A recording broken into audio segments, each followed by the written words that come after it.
Hey guys, this is Dylan, and this is my analysis paper video. So the topic of my paper was EMS workforce health and safety. So it's over, I believe it's chapter 4 of volume 1 in our book. And I kind of went through that a little bit, and then I got some scholarly articles online that I used. But the purpose of this analysis paper was to identify health risks related to the EMS profession and what could be done to mitigate those risks. And I kind of went over how EMS professionals are having a hard time across the country holding themselves accountable for how their physical fitness and mental fitness as well. And so I covered that, but there was one of the research sources that I used, one of the scholarly articles. It talks about the title of the scholarly article that I looked. One of the scholarly articles that I looked at was the obesity epidemic and future emergency responders. So it covered a experiment over a period of about 3 years, where they got the body mass index of two different agencies, both ambulance and firefighter, two different agencies in Massachusetts. And so what they found was over 45% of them, 50% of them were either overweight or obese. And basically, to summarize that, they're saying that the standards of the BMI of new recruits was that, like, there was no standard for body mass index, and it just shows that that the future of emergency medicine is kind of being it's gonna go downhill, basically, because there's no BMI standard. And so I kind of covered one of the things that could be done is to enforce a BMI standard, kind of like how the military does it. The U.S. military, for new recruits, for full-time employees, and even the reserve, they hold their employees, you can so call, to a physical standard. And so I covered that. That was the main body, really, of my paper. But I thought it was kind of funny how a lot of EMS agencies kind of incorporate a lot of the things that the military does, such as like rank structure, and how they're organized, and even operational aspects of how the military operates, but they don't implement this physical standard. I feel like there is some sort of physical standard there where you have to test, you have to take a physical test, but I feel like a lot of those physical tests don't match up with what they need to be able to do on even a daily basis.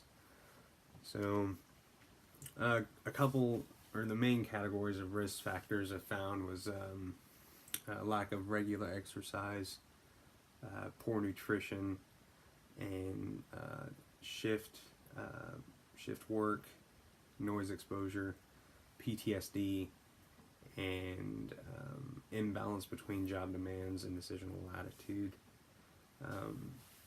So we'll start with the lack of regular exercise. I feel like it's hard for EMS workers to get into a routine of regular exercise because their hours are can be very different than, let's say, like that most gyms are open. So I feel like it's a little bit difficult for them to work out. The poor nutrition that comes with the limited opportunities to find healthy food choice while on duty. Shift work has to do with the sleep disruption or deprivation, and the noise exposure has to do with sound of sirens, drills, heavy duty equipment, and PTSD. That's pretty self-explanatory. And then imbalance between job demands and decisional latitude. That's basically saying that your job is requiring you to make all these, like a whole plethora of decisions, and you got to be able to know which one to make. And so I feel like if there's a what do you call that, like a defined, kind of like how our the OMD outlines like every situation. It's just hard to put every optional plan of action there. So I touched on how the U.S. military uses those areas to focus on work efficiency, employee morale, and even safety. So they also provide like on-site dining facilities, and hearing protection being provided, and resources are made available for people who are going through mental issues. So, and then obviously it's a lot of it is up to the individual to reach out for those types of resources. But let's see.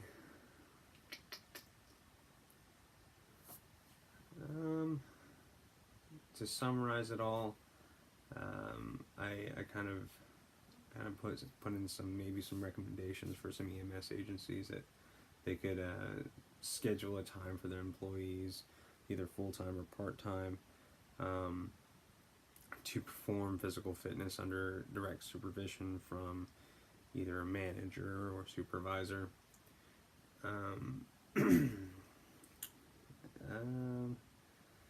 Basically, I feel like if EMS agencies operated how the military operates, I believe that there would be a significant shift for the better for everyone involved. Because I feel like because the